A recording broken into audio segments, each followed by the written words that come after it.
Maja ove godine podnela sam predlog da se usvoje izmene Zakona o kulturnim dobrima. Nije mi ni malo drago što mogu da kažem da mislim da je u međuvremenu postalo veoma očigledno, mada je to već duže vreme jasno, da su ovakve izmene neophodne. Jako mi je žao što uopšte retko čujemo o kulturi i o kulturnim dobrima u ovoj Skupštini, ali evo ja se trudim sa onim minimalnim vremenom koje mi je ovde dodeljeno da to malo ispravim koliko toliko i želela bih da vas podsetim na to da je srpska kulturna baština svakodnevno ugrožena, da svakodnevno imamo, ja zaista ne moram da navodim primere ugrožavanja srpske kulturne baštine, ja sam sigurna da ih svi znate i ne želim da vas podsećam na to, ali bih želela da vas podsetim na to da je ovaj zakon sa nekim neznanim izmenama usvojen još 1994. godine. Ako sada pogledamo situaciju da ovde svakodnevno usvajamo nove zakone iz najrazličitijih oblasti, podsetiću vas da činjenica da ovaj zakon nije promenjen i da nije donesen novi zakon iz ove oblasti ovoliko dugo je jasno kolika je briga srpske države za kulturu.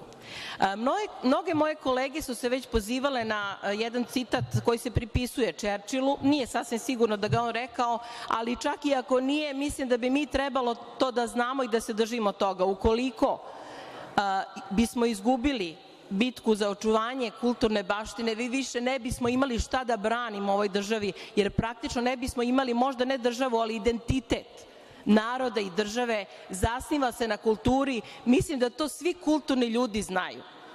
Ja ću sada iskoristiti još jednu priliku da vas podsetim prvo na činjenicu da zaista ne znam ni jedan jedini primer, uprkos svakodnevnom uništavanju kulturne baštine u Srbiji, da ne znam ni jedan jedini primer da je bilo ko odgovarao za uništavanje kulturne baštine u našoj državi. Ja vas molim da me podsetite ako znate za makar jedan jedini primer. Takođe ću da vas podsetim na to da ja ovim predlogom tražim samo da stavimo na dnevni red izmene Zakona o kulturnim dobrima. To ne znači da ćemo mi usvojiti ove izmene, ali bi to moglo da znači, ako biste glasali za ovaj moj predlog, da bismo možda po prvi put u ovom sazivu zaista progovorili o kulturi, o kulturnoj baštini, o kulturnim dobrima Srbije koje su i te kako ugrožena. Ja zaista verujem da niko od vas nema razloga da se ne založi za očuvanje kulturne baštine i zaista vas iskreno molim da prihvatite ovaj moj predlog. Hvala.